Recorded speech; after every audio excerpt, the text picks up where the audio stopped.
it's okay. Yeah. Because 6 to 7:30. Yeah, is it a good time? Yes. And then maybe hotel. Yeah. Maybe in NHK or this you have to be out. Yeah, it's whatever's best for them. And it's gonna be after the shooting. Yeah. So that means possible 10 or 15 minutes delay. I mean, there's convenient factors. But then they will try hard to send you to the place by 6. Yes. Okay.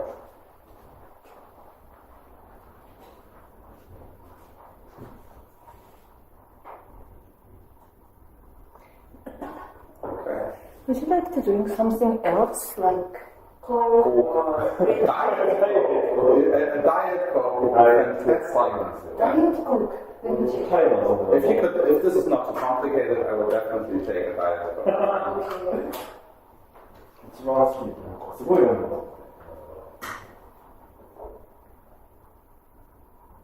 生徒先生。すいません。ダイエットコークってありますか？すごい。We have it. Good. So, Professor Saito, how would you like? Water. Water is good. じゃあ、一つください。Right. Great. はい。So maybe we can begin the second part. Yes. She's a photographer. She's a photographer.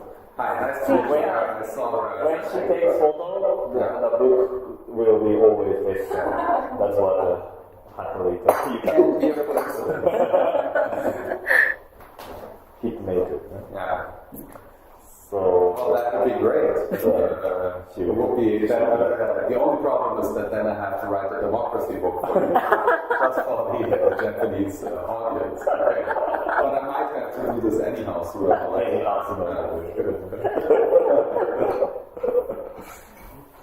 So, this table actually shows, it's kind of correspond to your discussion of 3 forms of disappearance. Yeah, very interesting. This is an interesting proposal, And I think that we are in the currently stage 2. Yeah. The disappear, we do the postmodernism, postures, liquidation of everything, relativism and so on. And I think the direction that you would like to go is of course the new realism, the stage 3, with ethical attitude and emancipatory language. This is what you all in the bottom perspective. But the problem is that our world seems to tending towards stage 1. Yeah. It's full of dogmatism, populism, totalitarianism, and so on. So we are in the turning point. We have to sort of choose, or we have to decide which direction we should go, and then we are hoping that we can go to stage 3. Yes. Fall out to the That would be stage. good. So, I mean, this is for you, it's more like the general readers. But the problem is that, so in the second part, I would like to ask you more about democracy and danger of totalitarianism, because you argue in the book the world doesn't exist, and that's on appearance, it's a philosophical discussion, but at the same time, it can be shocking to those people who are already inclined to populism and post-truth world. They rather have some kind of totality. They want to be taken care of, like the strong leaders or the totalitarian leaders. So your argument can cause anxiety, because then there is no totality that we can rely on. There is only plurality of the existence and the facts and so on. So after the loss of the stable reference for the meaning of life, you also argue that people may simply want to choose a simple answer in ending this journey of the meaning of life. So it is also that's what we are actually witnessing in the time of crisis of democracy and capitalism. And as we discussed in the first part, the postmodern project failed. They also tried to deny the totality, but then that also ended up in leading us to the stage 1. So how can we sort of avoid this mistake, and how can we lead to a more, or what should we tell to those people who are anxious that after listening, oh, there's no more world, there's no totality? What would you like to convey to those people? So I think in order to reach them, right, we have to begin elsewhere. Right? We have to begin, that's why this is an idea that is ever more coming to the center of my own attention, on a pedagogical level. So we need to reform, it's not so hard to do actually, parts of our school system in the first place. We have to begin much earlier. Because some of the people who are now angry and so on, right, and in the grip of what we call populism, a lot of these people either have children, right, or were children, not all of them, and some of them are just lost. Okay, so some of them are hopeless, but then they will die anyhow. So the population changes, right?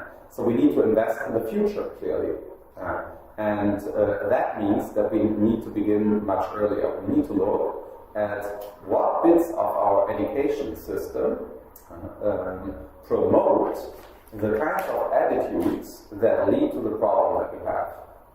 Because if you gave people much earlier in their life access to the relevant kinds of facts, including facts about where we do not know what the facts are, right? So that includes, for instance, a presentation to the public and high schools of science as a fallible, open-ended research business, right? Rather than as a world picture. So in high school you learn, and early high school you learn mathematics in a way that teaches you some rule following, but it doesn't teach you what mathematics is. In a certain sense, you don't learn mathematics. No one teaches you in high school that there are piano axioms, right? They teach you 1, 2, 3, 4, 5, and then more complicated divisions, and you learn very complicated operations, but you have no idea why they're there, what justifies them. They're presented to you as mere facts, right? So the facts about mathematics are misrepresented to you because they're presented to you, math is presented to you as just a bunch of facts.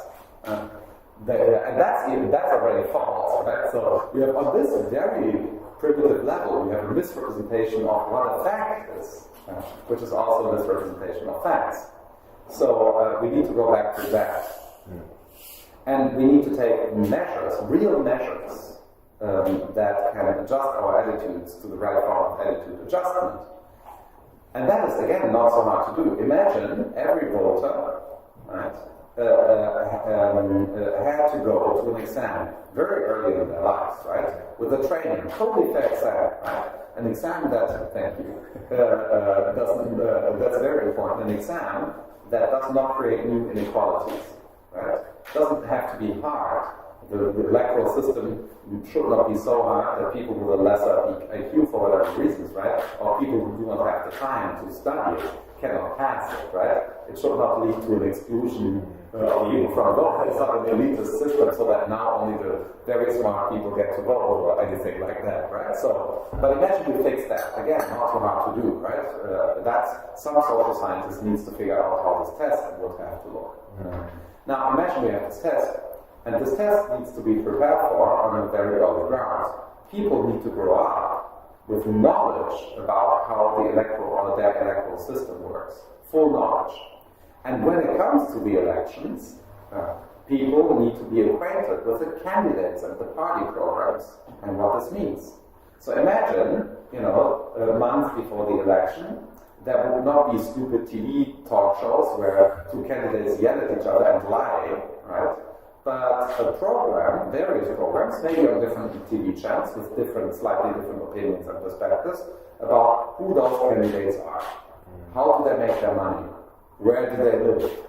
What do they say they want to do when they are in office? What do they not know? Right? Imagine a candidate would say, look, I have this idea about the pension system. I don't know if I can implement this, right? This is my idea. This is what I'm offering to you, right? A pension reform. I think we need a pension reform, and then give an argument, right? Why do we need a pension reform? Maybe we don't need one, right? But maybe but we might need one. So the candidate has to say something meaningful about why we need a pension reform, who it will be good for, how roughly it will look, and then imagine a candidate saying, I don't know if it can be done. If you elect me, I will talk to the specialists in the administration, we will calculate the numbers, and we will keep you informed through our newspapers and TV channels. That's what you get with me. And then the other candidate says, we don't need a pension reform, we need tax reform, right? Or we need an education reform. And the third candidate will say, oh, we don't need a reform.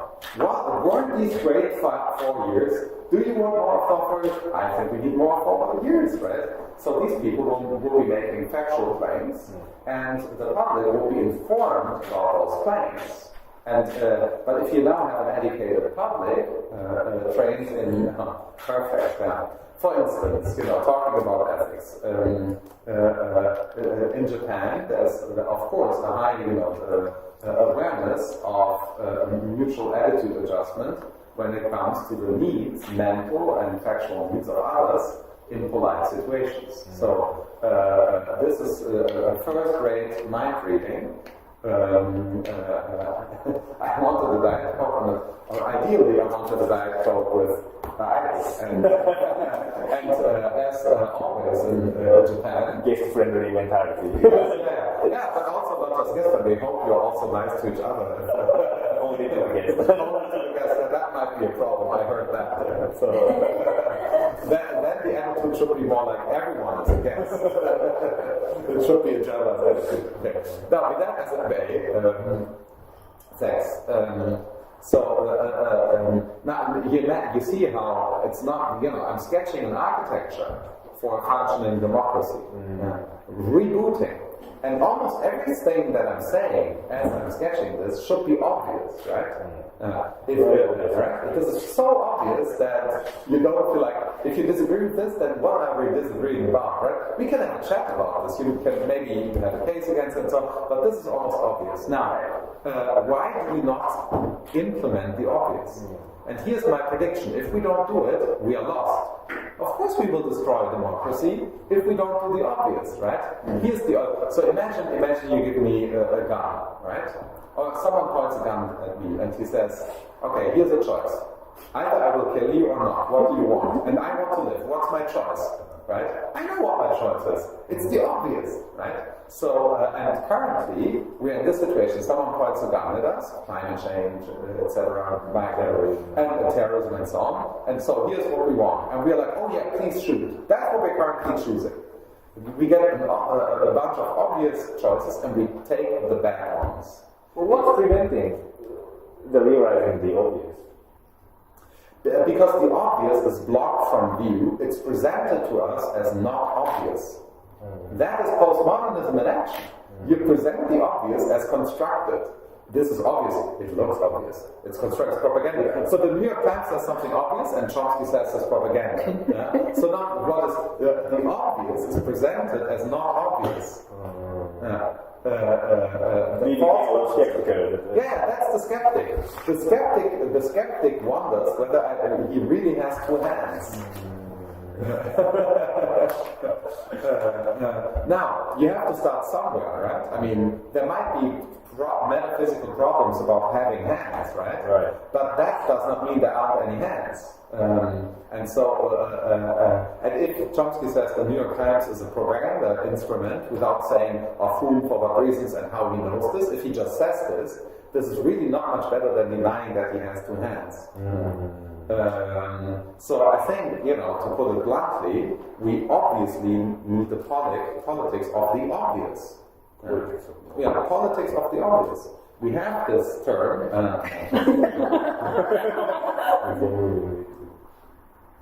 Before she steals my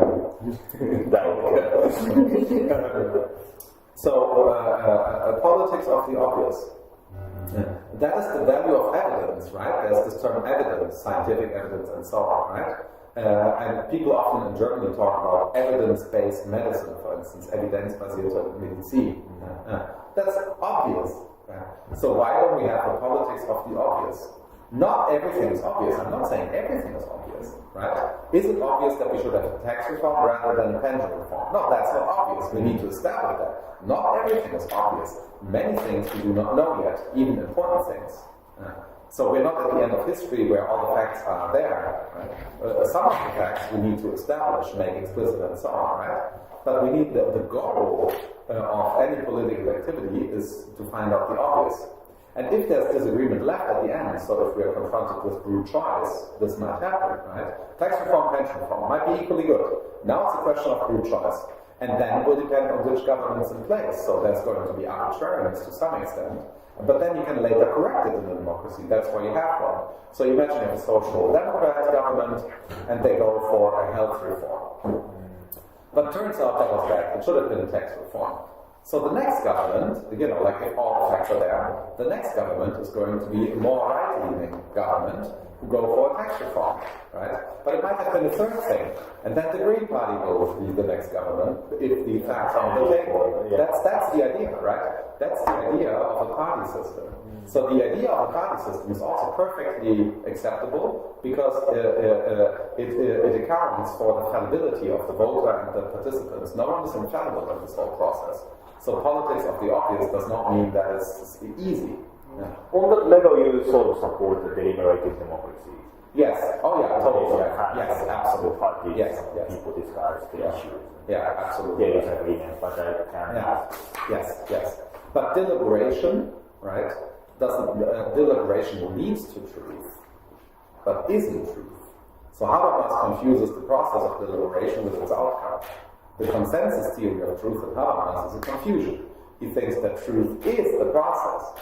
Truth is what you aim at with the process. So maybe I have misunderstood it because when I read the book, you also emphasize the plurality of the science, the infinite field of science, and then that's a good thing, right? According to you, you think that we have to sort of make the journey through this field of science and so on. And I thought that postmodernism confronted with this world, they ended with cynical laughter. Yeah. And you say, again, we can have the emancipatory laughter. Yes. And I thought that, there's so many infinite fields of science, and then how can we still laugh? That's kind of like very strong subjectivity. Confronted with a complex world. Usual people, if we look at the outside, they want very simple world. They want some leaders telling you what to do and what the path is. But then you argue clearly against that type of view of the world. So I thought that was like a very strong subjectivity model. But not necessarily. No. And then, because I thought recently, people like this popular talk for vulnerability and the weakness of the human beings, that kind of leads to solidarity, and that kind of creates the more democratic space and so on.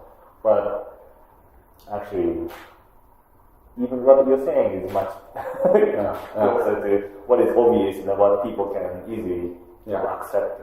Yes, but I think that if people had the right education, and we gave it to them, they wouldn't want a simple thing. It's not like people on the street are people on the street. We turn them, and now here's an element of constructivism if you like. We turn them into people on the street who want it. They think they want it, or we think they want it. How do we know that they want that? Why would we? That's the philosophical notion of the mass, right? So people think of the mass as a certain way, as mindless, stupid sheep, basically, right? Many people are part of a mindless herd, no doubt. That's a fact, again, right? But they needn't be like that. Again, nothing necessary about it in this particular case. It is a fact, currently, but it's something that we can change. So imagine you grew up, with a much bigger confrontation of the facts. Right? So for one thing, right, we don't want people on the street who believe that Earth is flat, right? We think that shouldn't, we wouldn't accept that. Imagine 90% of the voters believe the Earth is flat. And that's why you should always stay in Japan, because as soon as you travel abroad, you'll fall down, right? So imagine Japanese people began to believe the Earth is flat, and at the end of the ocean, like if you go over the ocean, that's it. China doesn't even exist, or Korea, right? Or Australia, it's not there. Would we find that acceptable? We'd say, oh no, that's a real problem. We need to tell them that this is false, right? It's unacceptable, right? And now imagine our politicians would even use this, right? It's like they would use all this flat earth thing in their favor. This is roughly our current situation, right? That is our situation. Yeah. But they don't want to be flat earth believers. They just don't know that, right? So no one told them. And reality, if you give them the fullest picture that you can give, is if I'm right, transfinite. It's a scientific claim we're making, right? And that means that at the end of the day, every tiny little object, any biscuit, is the infinite. We are constantly confronted in every direction with infinity. And this infinity, given that we have a superposition, if you like, philosophical or quantum mechanical, superposition of infinities, we get structure. This is how structure enters our field of perception. It's a multiplication of the infinite, right? So infinities, we know this from mathematics, can stabilize each other. They give you structure. There's a structure that holds between the real numbers and the natural numbers. We know there are more real numbers than natural numbers, which looks like a paradox because there are infinitely many of both. But this is exactly the structure that you get, right? And reality is like that. It's a multiplication of infinities. And this is now are we vulnerable? Of course, we are animals, right? So that's another very important fact about us. That due to the entropy of we need heat, animals need heat. Therefore, the second law of thermodynamics heavily applies to us. We are net entropy, right? Animals are fighting against the universe. Surviving means that you're fighting against the universe. Here's a fact about humans that many people don't take into account. It's an interesting one. I learned it myself last week. Everyone has cancer, all the time. The immune system is always fighting the cancer that you already have. Cancer is happening in every cell. Every cell is a cancer cell, all the time. It's about to become cancer. The immune system goes there and stops it. So when you have what we call cancer, then the immune system loses a local fight. Right? Now, imagine everyone knew this. This would change your perception of what it is to have cancer. How you treat people who have cancer. Actually treat them medically, but also personally. Imagine we knew this fact. Or another fact, which I heard from the same person, a leading biologist. So, there are no genes. Everybody thinks that genes are very important, right? Genetic expression. And it's not genes, it's proteins, it's one level down. So genes are not the causal factors. Which is why now there's epigenetics. Many people probably believe what they've heard in the 90s, that there are genes and they determine something in your life. My genes determine whether I will have cancer. Right? It's totally false. Or my genes determine whether I like vanilla chocolate. This is just, all of this is false, but people believe it. Now imagine in the science section of the newspapers, the interesting recent facts, such as, by the way, you all have cancer. Cancer is not what you think it is, right? And then the scientists will just explain this, roughly, just give you the facts, without showing how they know this and so on. By the way, people think of this in a very different way. Now this will change our attitude towards our vulnerability as animals a lot. It would help finding the right cure and so on. So this is the model that I have in mind, where the expert's role is to inform people about the complexity of reality. And this can be very comforting, right? Infinity can be comforting. So when I read your book and then you talk about the laughter in the end, it reminded me of actually Nietzsche. You talk about the cynical reality, and then Nietzsche talks about laughter as a reaction to cynicism. But I was like, then the people who can accept this multitude or like the infinite plurality of field of sense is almost like a Überman. But it is not. Well, no, it's Überman for everyone. So Nietzsche famously said, that his books are for everyone and no one, right? Zarathustra, ein Buch für alle und keinen. And I think that in this respect there's a democratic reading of Nietzsche, but you know, like, but it doesn't really work. But if you take out all the nasty bits, then some of it is preserved. But, you know, very tiny bits. But I think every man and woman, so every human being, has this capacity of transcendence. We deprive them of it. Because people don't know enough facts, you know. Of course, as soon as we'll have cancer or some other such lethal disease or whatever, this is bad. I mean, this is the worst possible news, right? Will I be laughing? I don't know. Probably not. There are actual tragedies, family tragedies. There are all sorts of problems. I'm not denying any of that. But the laughter is in the face of reality. In the face of reality, there's a certain reason to be optimistic, not because this is the best of all. Well, this happens to be the best of all possible worlds, which is logically entailed by there is no world and so on. But this is just a funny side note. But so the emancipatory laughter that I'm suggesting, right, laughs away seriousness where it shouldn't be.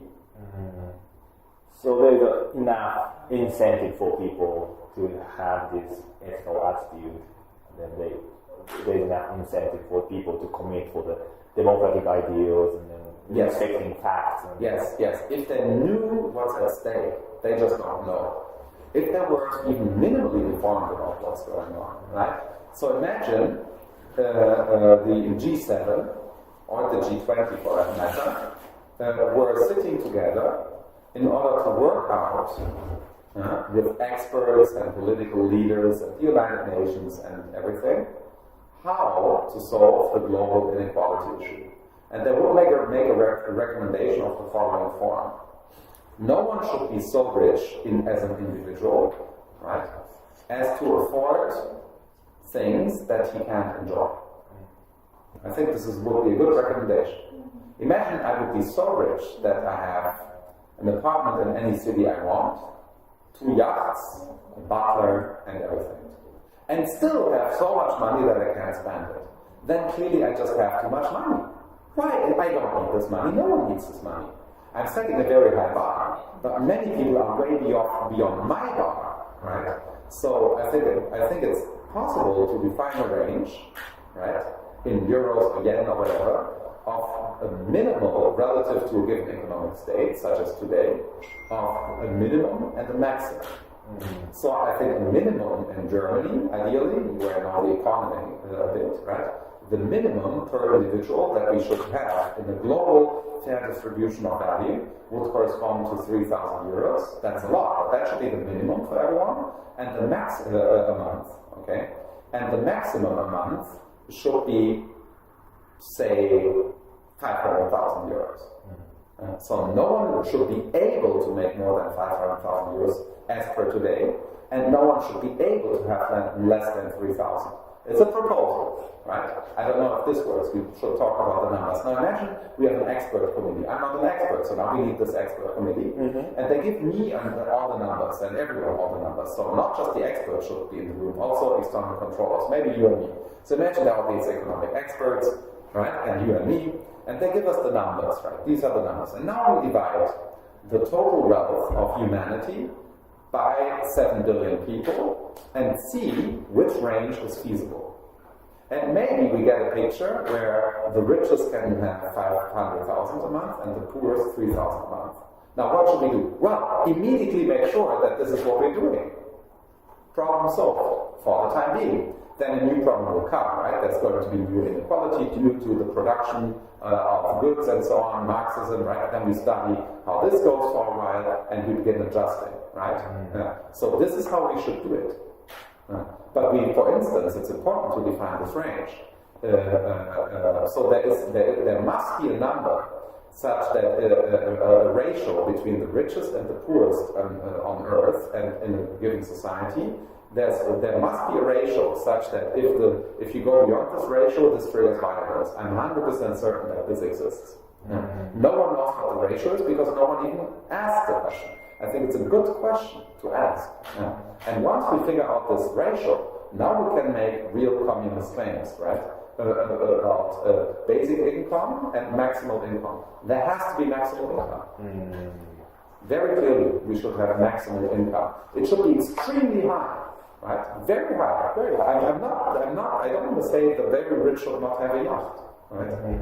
I'm not taking anyone's yacht away. But still, there's a maximum. Yeah. But Bill Gates is way beyond the max. Way beyond. He's way too rich. I mean, it's interesting, like last night you talk about this issue of the economic inequality, not within the nation state, but also in the global context. And that's what you asked me to ask you to elaborate more. Yes. And so the global inequality is expanding now. Yeah. Then that will have like very serious consequences on democracy. Yes. So here's a hypothesis, really a scientific hypothesis. I haven't tested it, someone has to test it. Okay, I'm really making claims, right? Substantive, realist, fallible claims about reality. So imagine we find this ratio, or range for it, right? It could be a continuum, right? It could be a little vague, the ratio. It might not be an exact number, n, right? But maybe something in an interval. It's between n and n. Say somewhere between n and m. It's not a crazy difference, I think, that we would get for in the light of human rights. So, as I said, let's say every human being should have 30 square meters, clean drinking water, and 3,000 euros or whatever, right? But relative to the German economy, 3,000 euros wouldn't get you anywhere in today, right? But I'm thinking of what you can buy for 3,000 euros a month. So if two individuals are married, say, and they have a child, and then they have, if you add this, it's 9,000 euros, they will have a very good life. They will not be crazy rich, they will not have a yacht, but they will have a very wonderful life, right? I'm happy to have all these people have this life, okay? So this is a great life if you could have this. Now imagine we come up with this ratio, right? Where you have this basic structure and the maximum structure. Now we apply the number, now we have the mathematics. We apply this to the world population. And it will clearly turn out that we are nowhere near realizing the ratio. Say it's the number n. It's a good high number, say, right? And the reality is probably going to be very far away, right? So now we should start calculating measures of how we can approach global inequality, how we can move global inequality up from down there to up here. This will clearly involve cutting things up there. Of course, it will involve taking away money from the richest people. But they will not know this in their everyday life.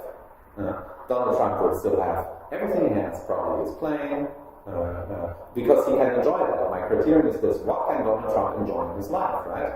Does he enjoy his plane? He loves his plane. Does he enjoy his Florida house? He loves his Florida house. Does he enjoy Trump Tower? Give him Trump Tower. He's enjoying it, whatever he can enjoy. But the bits that there's no way he would ever enjoy, take them away. Meaning, he wouldn't even notice. You know, it might be a status thing, he might hate this, right?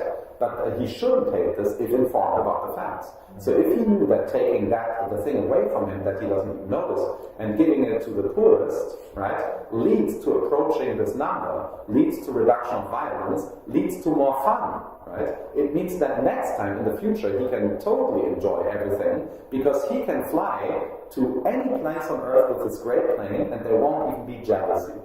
He will fly down as the richest man in the town, still the richest man. Everyone else is much poorer, but everyone else has 9,000 euros a month as a family. They won't even be jealous unless they want the plane, right?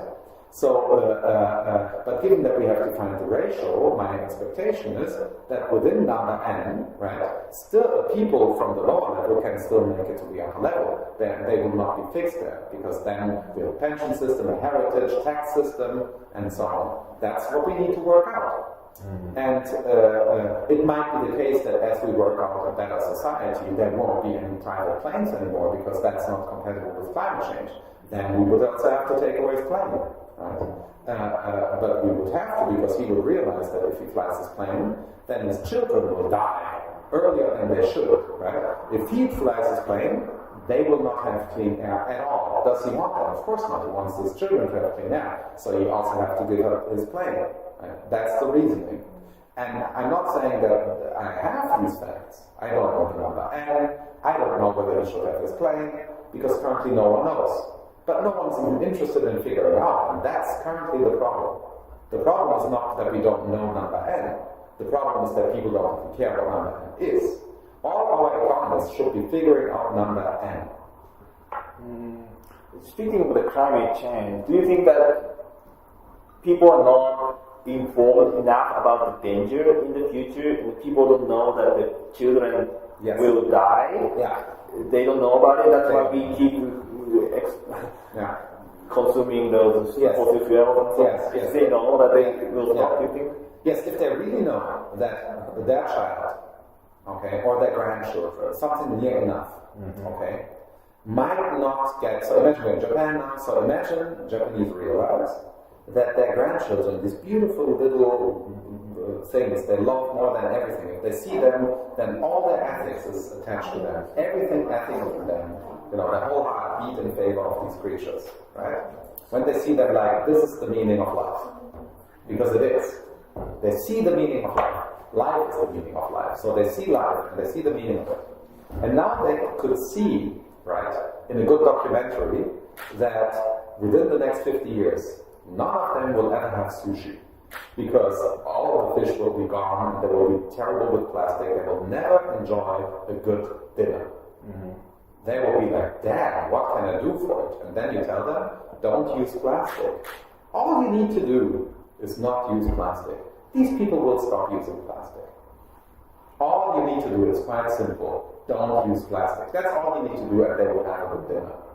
Maybe I'm a Marxist because I think that there's some structural power that drive people to consume, for example, eel. Japan is having a serious problem with eel is really nowhere recently, and then but people know about it. The news talks about the possible extinction of eels, and it's very traditional in Japan to eat it in summer, but then it's very hard to find it. But still, if you go to the convenience store, you can still find eel box, and then you can eat it in summer. And then the advertisement says, if you don't eat now, that might be extinct. So you should eat it now, and then people will still buy it. So I think there's some drive. Oh, all right. We care about, we know about the danger of climate change, but we still fly a lot. We still consume, drive a car, and so on. So there are some structural factor that we cannot I agree with you, but I just give a different explanation of why the structural factor is there. I totally agree with you that there's a structural problem, but I think the structural problem is there because earlier in the hierarchy of the structural formation, there's no facts. So the facts get lost somewhere earlier. So the problem is indeed in this case, not that people don't know about the eel problem, they know about the eel problem, but earlier people are not informed. So this is earlier in the chain. So if it's earlier in the hierarchies, then politicians would have long passed a law according to which you must not touch the eel, because biologists would have told them what to do. For instance, imagine we now find out that eating eel in the summer is a bad idea. Right? Don't eat eel in June. But if we move our whole eel practice to November, then it's fine. And that would be a kind of adjustment. People need to overcome that tendency to associate summer with eel. But that now we have social contingency. This is where contingency enters the picture. Then maybe eel in the summer is not a good idea because it leads to no eel at all. Right? And if eel is great, then just move eel to November. And then there will be some moaning in the population. So imagine the government passes a law of the form, from now on, eel time is November. And then people will be moaning, I don't like that, and there will be lots of complaints. But sooner or later they would realize that eel in November is the solution, and then suddenly November will be eel month. Precisely because eel in summer is not necessary, right? Let me give you an example from my own life. I used to think that when I drink alcohol, I used to be a smoker. And I thought that when I drink wine or beer, I need to smoke a cigarette. This hangs together, smoking and drinking, same thing. Then I stopped smoking for contingent reasons. My sister had a lung problem and I found it terrible, and then for contingent reasons I just stopped smoking. And now I became a kind of wine connoisseur, it's an exaggeration, but I developed an acceptable wine taste, right? I'm not the worst wine taster now, right? Now I cannot even imagine how I could possibly smoke a cigarette with wine. I cannot even imagine it, right? Smoking is a wonderful case. Imagine back in the days you went to a restaurant, you couldn't even eat because everyone's smoking, you couldn't taste the food. Yeah. So now you see we adjusted our attitude, like in the eel case, we got rid of smoking. So we should get rid of eel in the summer. So sometimes we do the right structural change. I agree with you that we should be thinking about structures, not individual responsibilities. The individual consumer shouldn't be held responsible immediately because there is this causal intermediate chain. But I think changing the causal chain requires bringing in the facts at the right level. Pushing a little bit more because I'm also going to talk with Naomi Klein on this issue. Like she also writes in the book that she also knew that climate change is happening, but before writing the book on climate change, she kind of avoided confronting with the facts. She knew the facts. She read about it. She read news about how the temperature of the sun was like very high and so on. And then fossil fuel is bad and so on. But then she forget, and then she took an airplane to fly to everywhere in the world and so on. And she kept doing that for 10 or 15 years. So it seems to me that even though we know about facts, we have this tendency to avoid from facts. We don't look at it. Do you think we are strong enough to confront it with the facts and then accept and think about it and all Are we really that strong? Maybe we need some AI or something to make decisions for what's the best for the human beings. I don't think an AI can do this. I think we're much better with this because AIs don't have ethics. You need ethics. You can't program ethics. AIs are not animals. AIs can't do it for us. Only animals have ethics. Precisely because an AI is a silicon product, not a product of web evolution. I write about this in my new book, The Meaning of Thought. Precisely because of that, AIs cannot have ethics. They don't die. If you're not an animal and you don't die, you don't have ethics. Ethics is for mortals. Ethics is for animals only. There's no galaxy ethics unless for animals, right? We want galaxies so that there can be animals. Otherwise, there's no value in galaxies, right? There shouldn't be any. I don't care about galaxies, right? Should there be galaxies? I don't know. It's not an ethical problem, right? But we need galaxies for animals, so therefore galaxies are okay, right? So I like galaxies because they give rise to ethical beings like animals. But ethics is only about animals and indirectly about non-animal nature, because we need the planet for animals. But it's all about animals, sentient life. And AI is not an animal. Whatever they tell you. I mean, one could have a long debate about why it is so, but by definition they go towards immortality, therefore not animality. Dying is what animals do. It's a recent idea about Maurizio Ferraris. He also works on this as his version of being towards death. So what this means is that we need the system. Look, we managed to get rid of smoking in restaurants, right? So it can be done without an AI, just on a regular democratic basis. We got rid of biofuel. What's bio in English here? Lead. Yeah, we got rid of lead fuel, right? That was a major thing. Smoking, lead, and so on. Next thing that we need to get rid of are social media. Social media are like smoking. We should have something that is like social media, platforms of information and dialogue, okay? But the social media that we're currently having are like information smoke. Facebook, Twitter, and the way in which they are right now, right, are like smoking, but we don't see this yet. They cause a lot of harm, intellectual harm. Wikipedia is also like smoking. It looks like great. I mean, I get all the information. You don't get information there. You get half-cooked information. It's sufficient to get along, right? But it's nowhere as great as people believe. These are problems, but they can be solved. They have been solved in the past. It's just that our politics is currently not driven by problem solving. So I agree with you, the problems are structural. But the reason why the structures are there is because we don't have a politics of the obvious. That's why Marx wanted science, a science of political economy, to work out the right form of government. Marx is making advancing scientific claims. Many of them were false, but not all of them. So he did just the right thing. He advanced scientific claims about the structure of society in order to find out what we need to do in order to have better structures.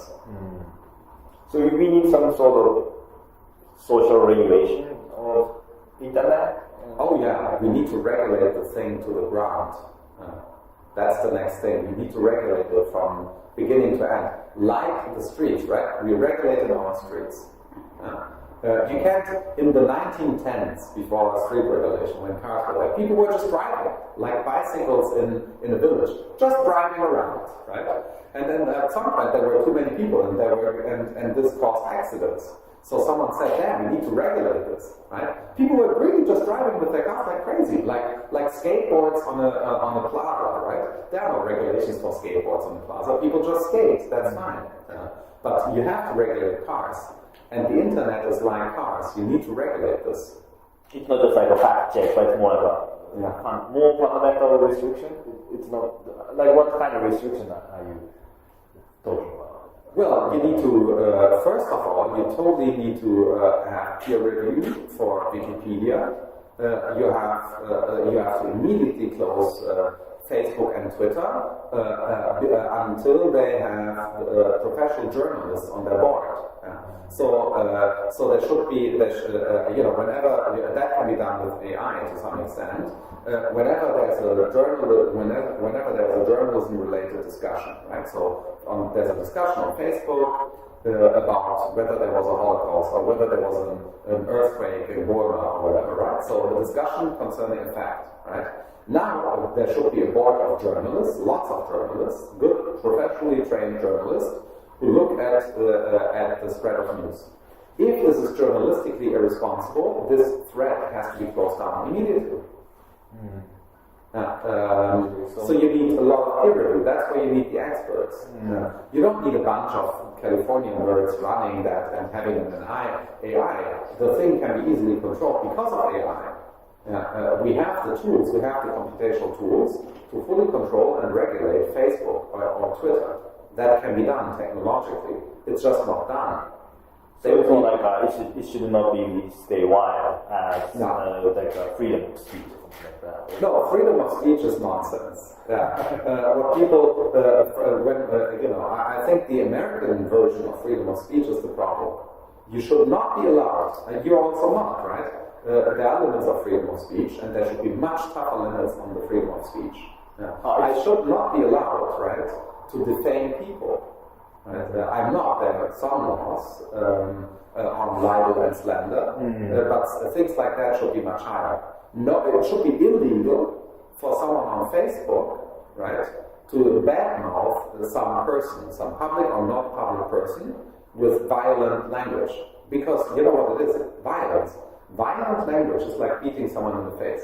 If I walk the streets of Tokyo and someone beats me, no one would say this is all right. But if someone reviews a book of mine on Twitter and is violent, then that's fine. That's freedom of speech. Both are the same. Beating someone in the face and using violent language are forms of violence. The problem with violence is violence, not that it's physical. Non-physical violence can be worse than physical violence sometimes. I'm certain that many people would prefer one beating to social destruction on the internet. So I think we need to realize that the degree of psychological violence is unbearable in our time. It's unbearably high. Donald Trump should not be allowed to say many of the things that he's saying. It should be illegal and recognized as an act of violence that he calls Africa a shithole. That should be illegal. He should immediately get into legal trouble for having said so. So we need some like restriction of hate speech. Yeah, a lot of restriction. That's not freedom of speech. In Germany, for instance, it's illegal to deny the Holocaust. That's great. I'm not really against it. It should be illegal. It should be illegal to deny evolutionary theory for creationism should be illegal. So on the one hand, we need objective regulation and restrictions, and on the other hand, we need sort of ethical education, and so that people can have more ethical attitudes. Yes. Because you need an ethical community that understands why you're doing this. Otherwise, it's dictatorship. Otherwise, it's knowledge dictatorship, right? The picture is not that they're experts, they know the facts, and everyone has to swallow the facts. That would be unacceptable because now it's a top-down structure and I can see myself in it, right? I'm not a producer of this knowledge. Now then it will be an expertocracy in an objectionable sense. But if I have the ethics, right, of being curious about reality, and I know that it's important to know the facts and that there are people who produce the facts, and I can distinguish roughly, right, between the options that are presented to me without being an expert. So I have a legitimate contribution to make to the knowledge production, even if it's a small one, right? Yeah. I can judge whether quantum mechanics or string theory is the ultimate theory, right? But when presented with expert opinion about it, I'm educated enough in the field to get a sense for who might be the person to ask, right? So I can place bets. They are not as good as the experts' bets, but they are not completely crazy, right? They're really not the best bets. And you shouldn't hire me as a physics professor. But you might ask me whom to ask, and I might not come up with the worst answer. That's all, right? So, and I have an ethics for it. 最後ですね、昨日のディナーでお話ししたことに戻ってしまって答えを半分は聞いてるんですけど、答えも半分聞いてるんですけど、そのエシックスのクライテリアとかスタンダードが例えばウエスタンカントリーとイスラムの人たちで全然違う、その問題をどういうふうに捉えるんですか？ So what would be the guiding principle or criteria of the ethics or ethical principle? Because she wonders, like, the people in Western countries and Islam countries, for example, seem to have different ethical principles. Yes. Well, I think that let's be very concrete, because otherwise we get into the idea that Islamic countries are a certain way. They're also very different. People are very different within them, and so on. But let's take the example that in many countries with Islamic rule, right, not all of them and so on, that some people would think that you shouldn't educate girls, right? They're just wrong. If that's what they believe, if this is their ethics, then they make an ethical mistake. They have an ethics, but they make a mistake. So we should correct them. Next time, like if I ever met someone in a situation where I'm not threatened by this person, so imagine I really meet someone, and I have a chance, and we can talk. Now this person says, you shouldn't educate girls. And I will be shocked to hear this. What? I shouldn't send my daughter to school? Why do you think that? And now imagine this person says it's in the Quran. And then I say, show me the passage. That's the first thing. I would not immediately say, then burn the Quran. I would be more careful and nice. It's like, well, show me the passage. And I doubt that in the Quran there is a surah which says, you shouldn't educate girls. I want to see that. I don't think it's there. What you say, there's probably something super obscure, actually, and he interprets this as don't educate girls. I don't think the Prophet said don't educate girls. It's bullshit. The Prophet was married to a very important woman, very powerful woman. Islam would be impossible without this. I don't know if you know this, but Muhammad married one of the most important women of his time, an older woman. I think she was a widow, so he was like Macron. She was running the show. I mean, she gave him the money and he fought wars in order to establish Islam. It wouldn't have been possible. And she was, by all standards, a very educated woman. I doubt that the Prophet writes in the Surah, you shouldn't educate women. And so first, that's the first thing I would ask. Is this Islam? And he would say, oh yeah, that's Islam. I said, show me the passage. And then he would show me the passage. And the first thing I would question is, do you know Arabic? Have you read this in Arabic? Who told you that this is the meaning? Right? Should it turn out that the Quran says you shouldn't educate women, then the Quran makes a mistake because this is just false.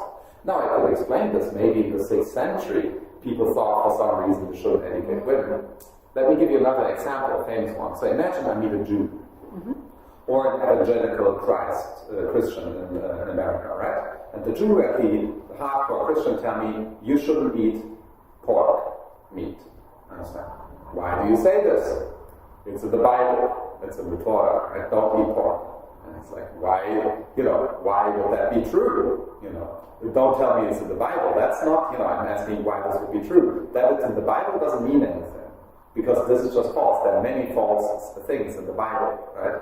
So it also says that you should stone gay people to death, right? So if a Jew tells me I shouldn't eat pork because it's in my holy text, then I would tell the Jew to begin stoning all the gay people in Jerusalem. Because that is the same thing. If he doesn't eat pork because it's in the Bible, then he needs to stone those people.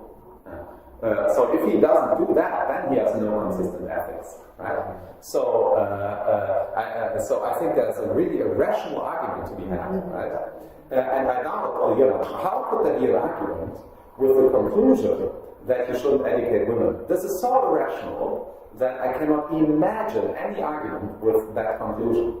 So if that's the ethics, then they make a serious mistake. There's no tolerance. We should have zero tolerance.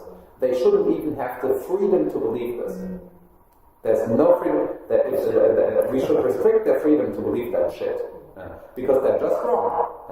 Now, do we have false beliefs like that in non-Islamic contexts? Certainly. I'm quite certain that many beliefs that I have can be corrected by someone from Saudi Arabia.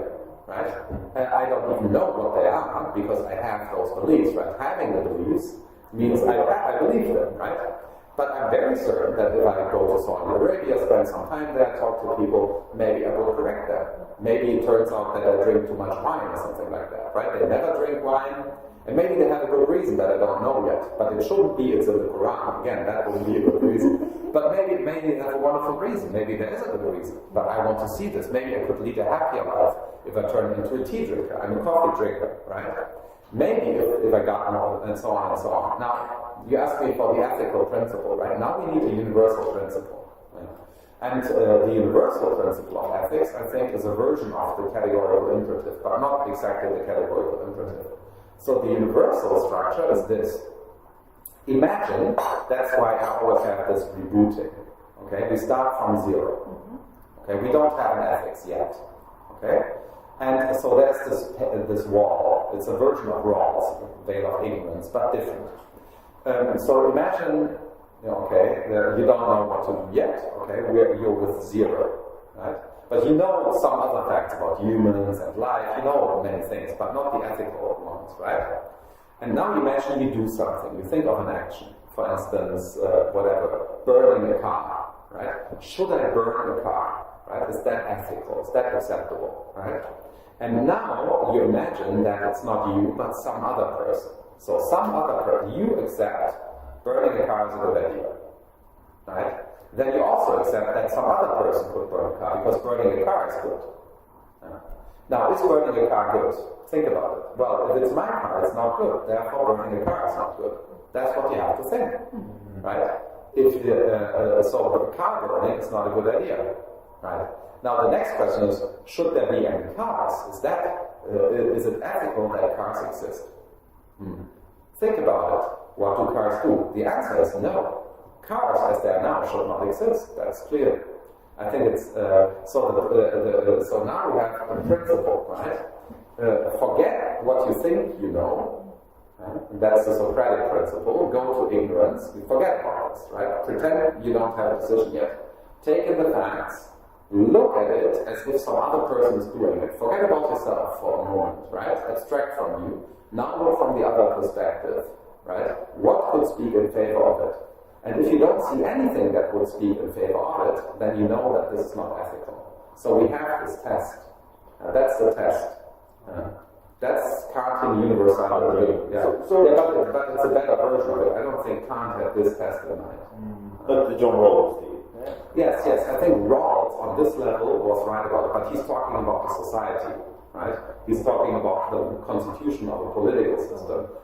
I'm really talking about ethics in the strict sense. Okay. But then that can be sort of foundation to social, political, economic institution. No, I don't think so. This is only ethical, not political. So this gives us the ethical foundation. Now the political has something to do with distribution of resources. So politics is the management of legitimate disagreement. There is no legitimate disagreement in ethics. If you disagree on an ethical question, one is wrong.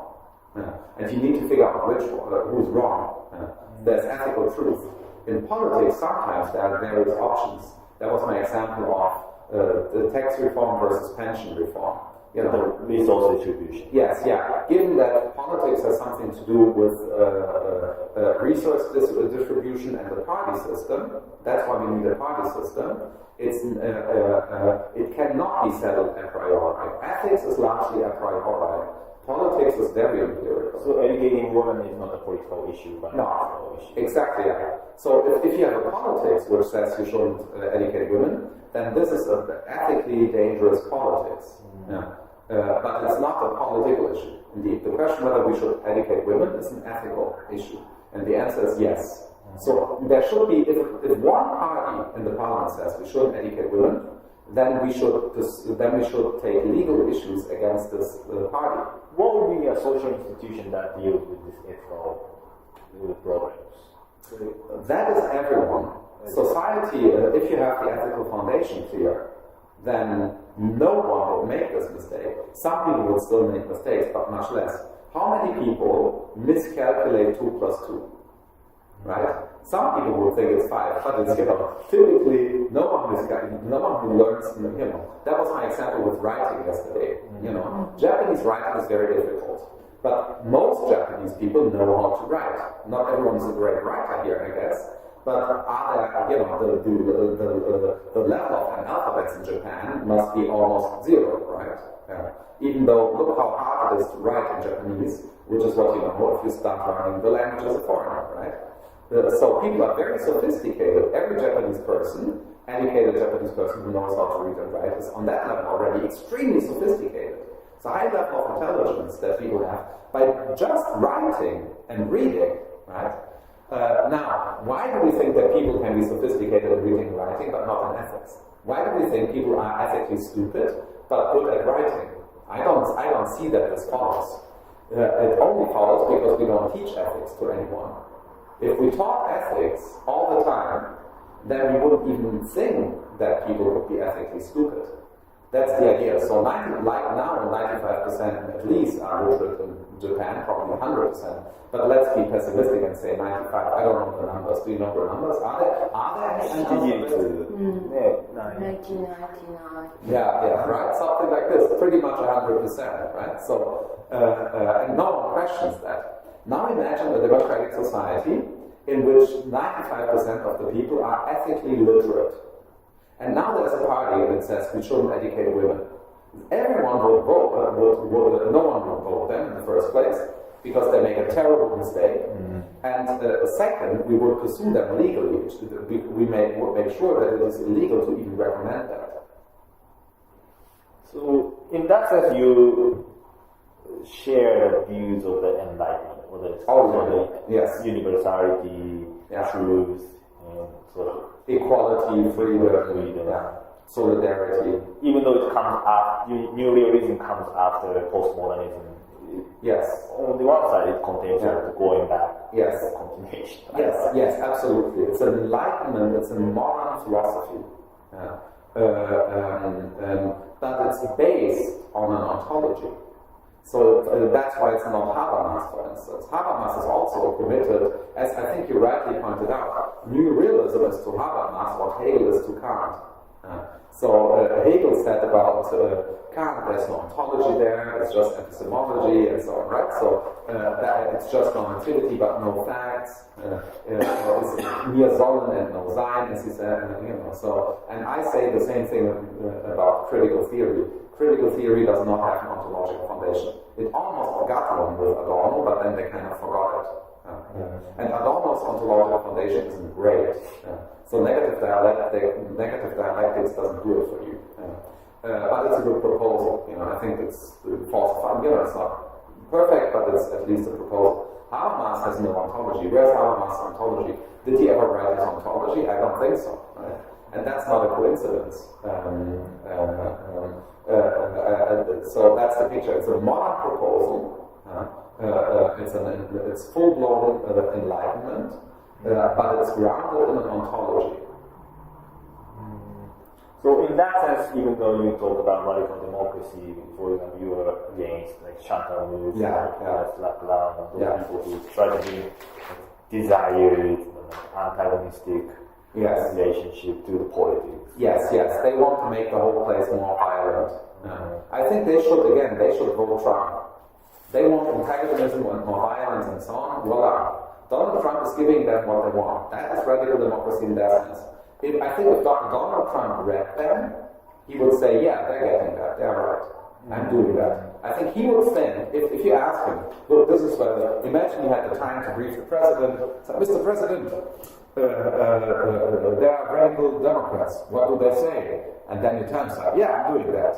But for example, Chantal Mouffe would say that deliberative democracy of Habermasian model excludes like desired dimensions other than rationality. So like there's too much focus on rationality that excludes other dimensions of human beings, and that will bring Donald Trump. Sure, but that's false. That's false. What she says, but she's wrong. Because it just doesn't. Reasoning, why, she's opposing reason and feeling, reason and emotion. Why would you do that? That's why I bring in the human animal. The human animal reasons, but whenever I reason in an emotional context, right? Ethics is about the human being. The human being is an emotional, vulnerable, dying animal. Finite lifespan. Very vulnerable to niche construction, right? Because we are animals. This is how you get the emotions into the picture. But that doesn't mean that you cannot reason about it. Reason and feeling are just not opposed at all. They're basically the same thing. All human intelligence, I have this also in my book, The Meaning of Thought. All human intelligence is emotional. So the idea that there is a rationality, artificial intelligence, right, that is not emotional is pure fiction. It doesn't even correspond to what we know about the human being. We know about the human being, including from neuroscience, that all our reasoning is emotional. Because we have a short time, right? We are dying, and in every moment we have a short time. I'm taking in information. Whenever I reason, even mathematics, right? I do so as an animal, as a finite being. And this is why every reasoning is accompanied by images and feelings, right? You like approve. You're glad to be informed. You hate math or whatever, right? It's always emotional. And I'm not at all denying that. But we shouldn't think of the human being as, a mere emotional bubble, right? We are both very emotional and sometimes irrational and so on. Not denying any of this, but these are just more facts. So maybe Habermas himself, right, is in an objectionable sense a rationalist, but the model that I'm proposing does not do any of that because it thinks of human beings as animals. That's very important. Rational animals. But for example, some people in Europe or in Germany feel very anxious when they see that or they hear that many refugees are coming to Europe. Yeah. And even if some people say, no, don't get so upset, we should be respect the right of those people and so on. But those people still yes, because that's not the right response. So this is already the wrong response. Indeed, that is the response that they often get, but that's already the wrong response. Okay. The right response should be, well, you're afraid, right? Yeah. And I get that, because you're also imagine a million people who haven't been screened, which is true, come to Germany. We have no idea where they're coming from because no one tracks them. No one knows where they're coming from. So there's a million people now. Out of these million people, maybe 10,000 people, it might be less or more, I don't know, right? We just don't know. But imagine 10,000 people will commit violent crimes. Some worse, and there will be some rapists, there will be some murderers, and there will be some stealing and some selling drugs, and say 10,000 out of a million. Now that means that the 10,000 people who shouldn't be here are here now. That's a perfectly legitimate fear. Now, what should we do about it? And now we start reasoning. Should we therefore exclude the 990,000? Of course not, right? Because think of the baby drowning in the Mediterranean Sea this year. So that's not the tale. That's not the right measure. The right measure is not exclude them or kill them. That's not the right measure. Yeah. So what is the right measure? Well, now deliberative democracy kicks in, right? The obvious answer, and that's exactly what Germany is doing now, control your screening process. What happened in the last, with the new government, this is why it's good that there were elections. So the old government had the policy of give them their rights, right? And then let's see, we can do it, as Angela Merkel said. We shall this, right? And now we reach the next stage in Germany and see whether we can actually do it. So now there's a screening process, and it turned out there was a lot of corruption in the screening process because the government pushed for letting in the migrants, the refugees, which led to bad screening processes, corruption, and so on and so on. So now they're correcting this. They're getting rid of the corruption, they're suing people, and so on. That's the checks and balances system that I have in mind, right? And of course, we need to do something about it. More people, more police. This is not, I'm not saying police state, but if there's a million more people, same amount of police, there's more violence. Very simple math. Yeah. So do we need more police? Of course, because there are more people. Do we need even more police for these people? Of course, they're traumatized. Many of these people are traumatized. Many of these people have false beliefs. A good friend of mine, a professor at Bonn, also a philosopher, he reads to refugees every weekend. He now spends his weekends reading books to their children and so on, and also to them, and then talking to them. And he met lots of people recently. He was in a conversation, and they told him that they knew many people who had AIDS, where they were coming from, in Africa, but there's a good way of getting rid of AIDS. And he asked him, oh, what is the solution? And said, you have to have sex with a virgin. Okay. Now that is the worst idea for getting rid of AIDS, right? Because that is spreading AIDS. Now, there are lots of people like that coming to Germany. People who believe that if you have sex with a virgin, then you get rid of AIDS. Now, they are dangerous because they might have to sex and they will be looking for German virgins, right? So this is a problem and you need to do something about it. Don't romanticize the refugee, right? I mean, these are just people like you and me. They're exactly like you and me, except they have probably a much worse life than me. And many of them have false beliefs, terribly false beliefs. And many of them are violent. This is all part of the facts. So we need something to do about this. We need to educate them and so on. And clearly, if you ask me, do we need to get rid of those who shouldn't be there, those with no asylum rights? Of course, send them back. So you need more planes, you need more police to send them back, and so on. So I think we need to, and this is what we need to tell these people. The people who are afraid of the refugees are not just stupid. They are pointing out something true. So if you don't respect that, and tell them, oh, that's no problem, be nice to them, they're nice, they're people like you and me. Well, there are people like you and me, but people like you and me are also sometimes rapists, right? So I think that would be the right response in the public sphere. Rather than repress the fear and tell them, oh, you're all stupid because you're afraid of them. They're not stupid. We are perfectly entitled to be afraid of them. Yeah. But not because they are Muslims. That's not the right explanation. Do you think that Germany has some ethical responsibility to accept refugees? Because maybe like yesterday, you talked about the global citizenship and like a federal model of governance and so on. So I kind of want to finish our interview with that topic. Like, do you think that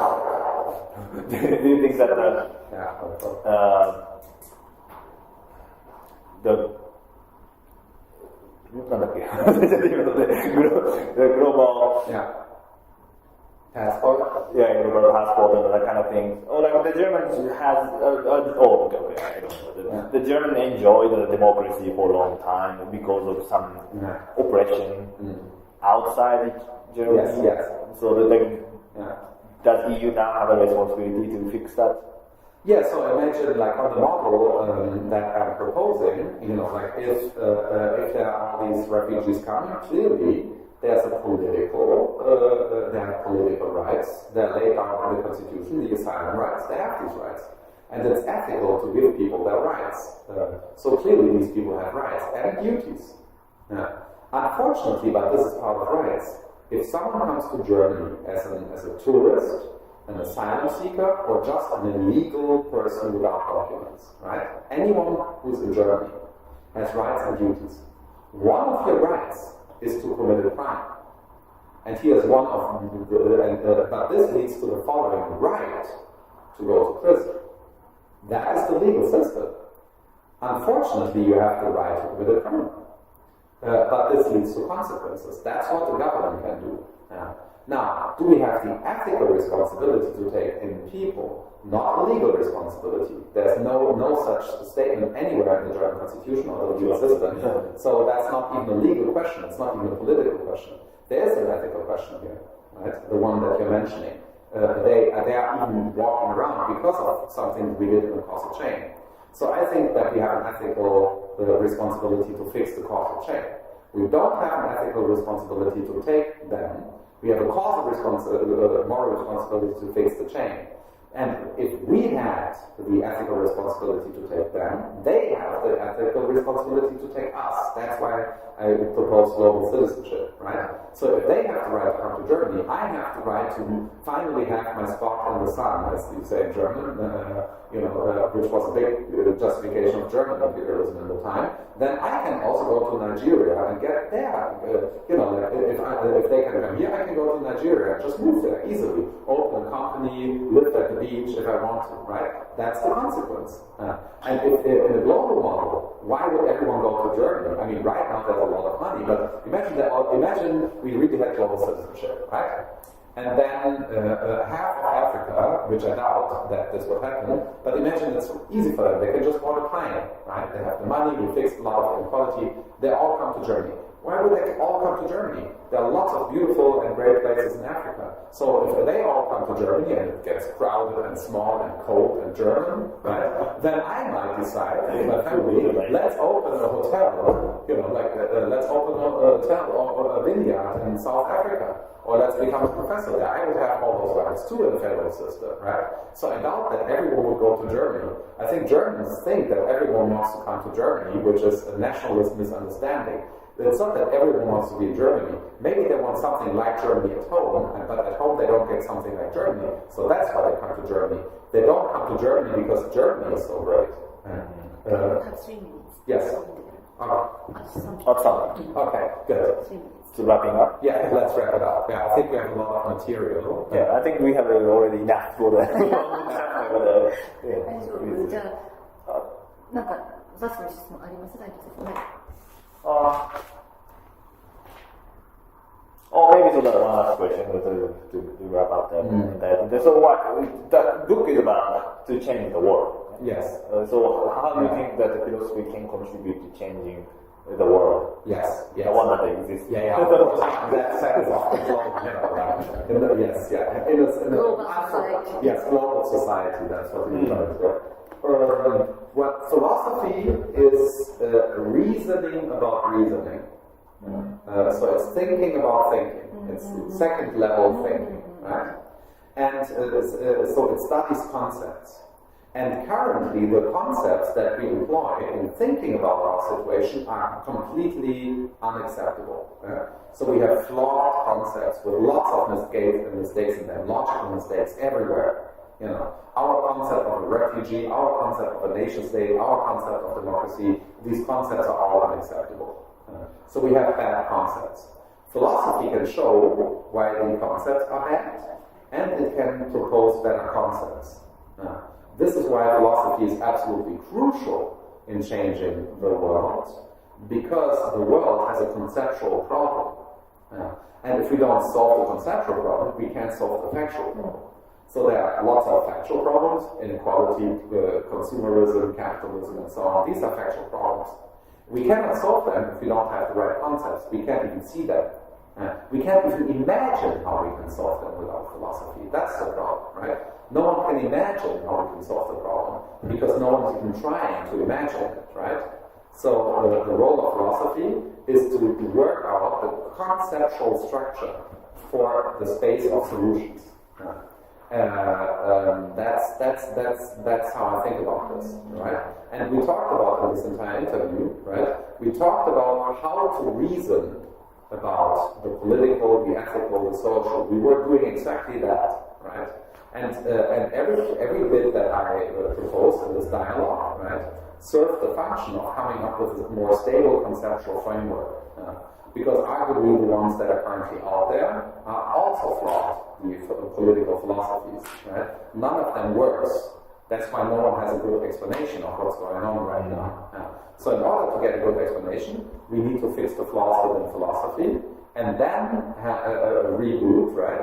And then use these tools to get back to work with the other scientists. That's, I think, that's the proposal. And that is urgently needed.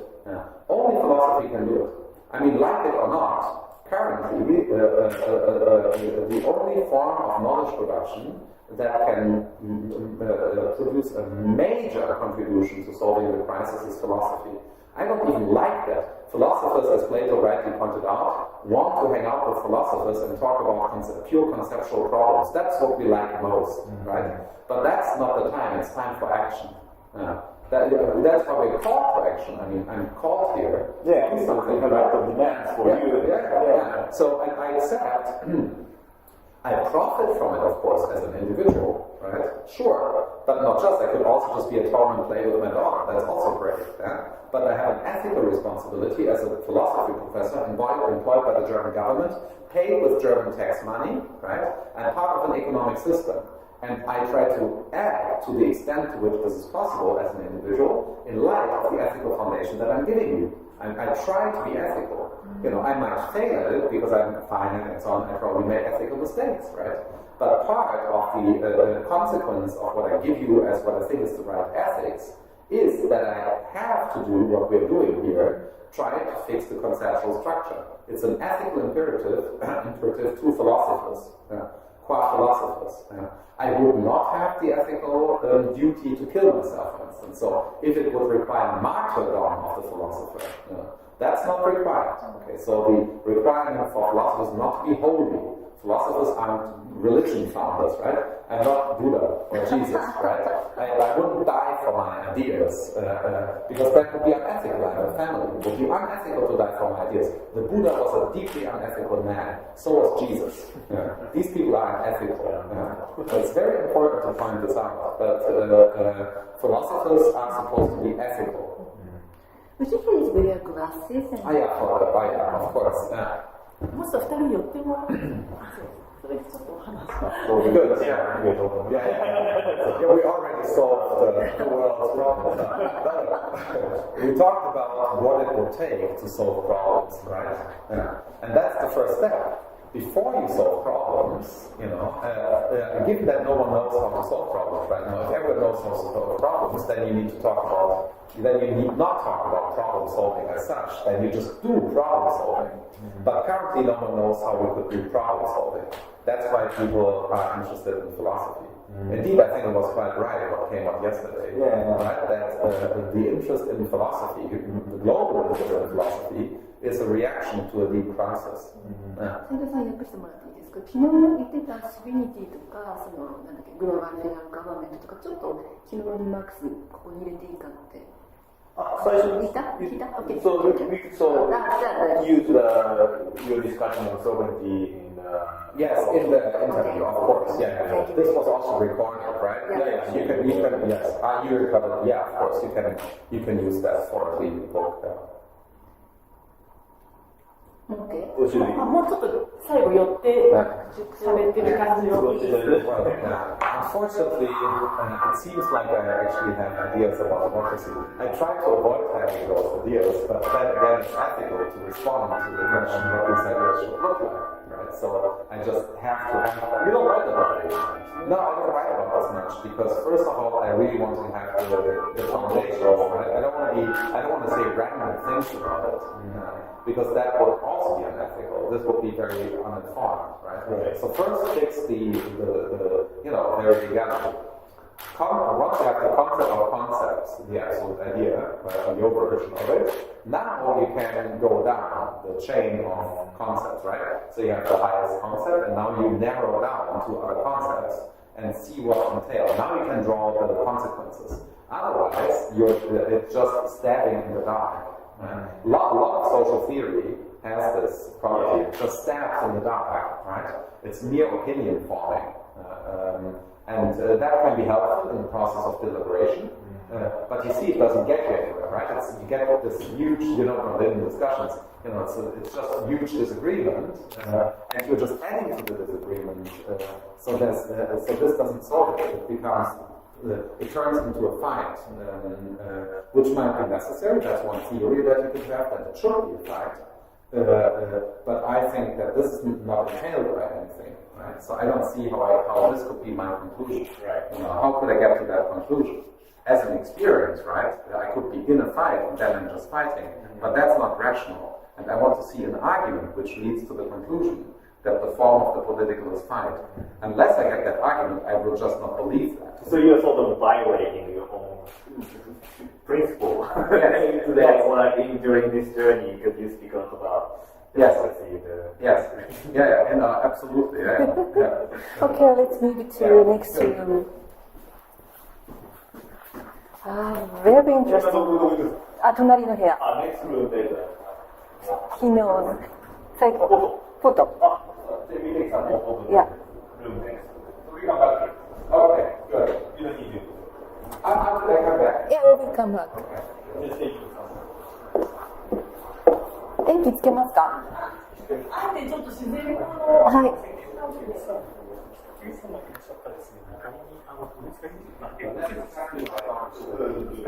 Because otherwise it will be nice. I need to work on these things. So like low meaning, natural philosophy, Yeah.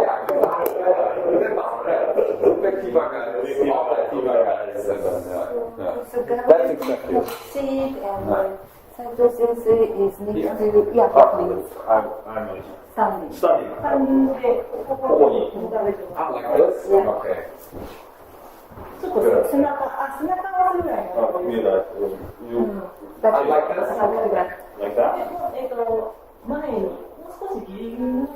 You sit down like this. Here? Ah, you want? あ、ナイス。 Yeah? すいません。 Good?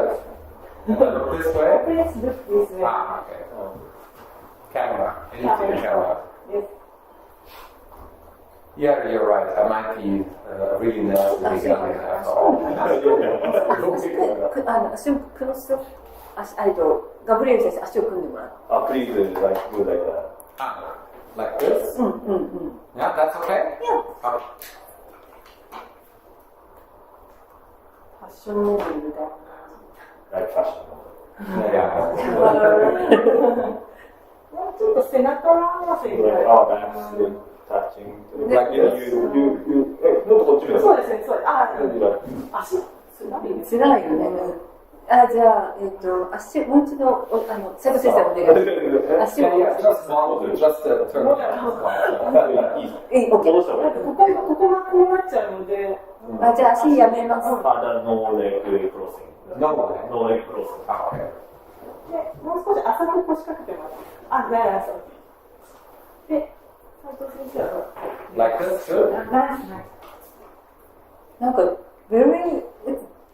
I took photo in Berlin, photo of you and body heart. It's totally different. So, but Because we didn't have cameraman. yeah, I did. I took photos. So It was also in my friend's apartment. I see. Okay, so it was very personal. Personal, you see like desk.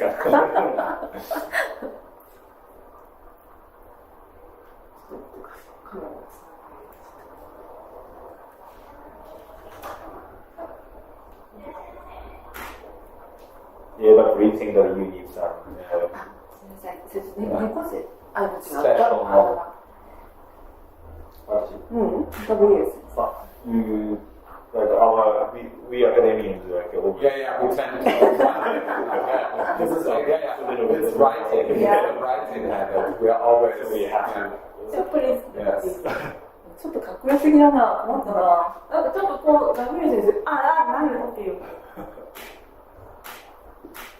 ちょっとアンフェアになっちゃうね。マイケル・ファンという。かっこいいじゃないですか。どうですか？かっこいい。かっこよすぎる。Looks too good. Compared to Michael Hart. 腕組んで軽く、かっこいいです。はい。ナイスです。かっこよすぎだね。困ったね。全然こんなんじゃなかった。全然困った。It doesn't like that in building. 少し顎を引いてもらって。そうです。ダメですね。何も言うことがないですね。Perfect. You're perfect. You know what Spinoza says in the Ethics? It's actually Spinoza. That philosophers should be more, very fashionable, as fashionable as it gets. Otherwise, people will not believe them. That Spinoza says this as a principle in his Ethics. Funny passage. But not many people believed in Spinoza at the time. No, not at all. Or later. Oh, later. It's funny that he mentions Yes, this, right? But he deduces this from the substance. That's how you form that advice. So this is only Gabriel's sensei. You alone. Yeah. Okay. かっこよすぎたよ。困ったな。どうぞこんなにすごいカメラ。 Same. 同じポーズでいいですか？あ、the same pose. で、先方。ちょっと待ってください。ちょっとカメラの調子が。Take your time. What's happening? 困ったな。次。そうです。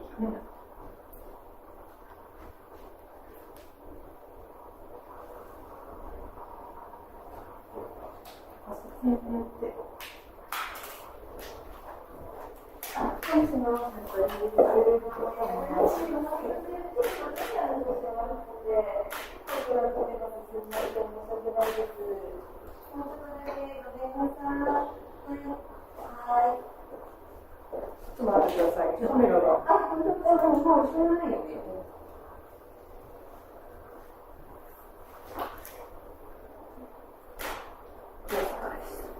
すごい。ちょっと待ってくださいね。すみません。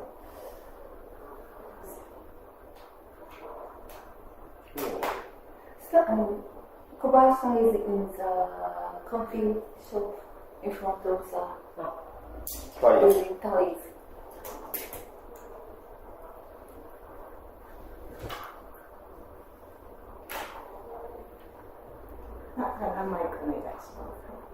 Could you please make your box real? Yeah, okay.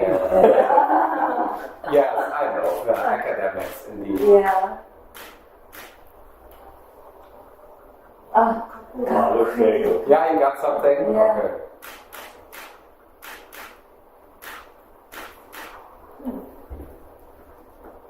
それでここで抜けるよ。もし。そうですね。そうそうそう。もうちょっと、何枚かもうちょっと追加でもら Once って。 again? Okay. はい。いいですね。はい。斉藤さん、少し顎を、はい、そうです。OK です。ありがとうございます。Okay, we're Yeah, done. good. Good. Thank you so much. Thank you very much. My pleasure. So, You know, this is really, like part of this for me is research because, like, I need to say that, like,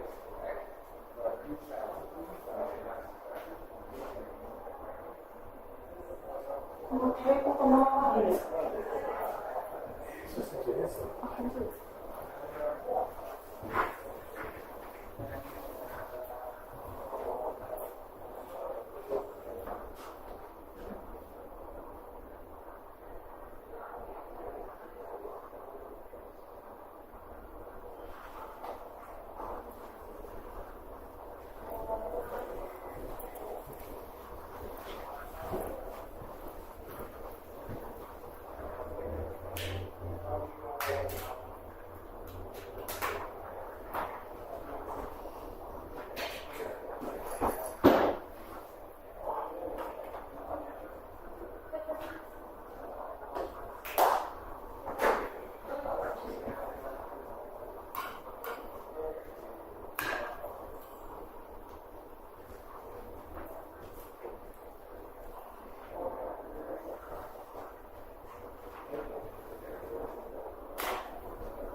Yes,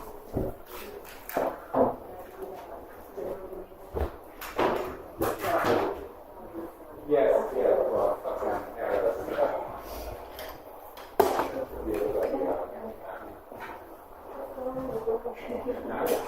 Very interesting. During the dialogue,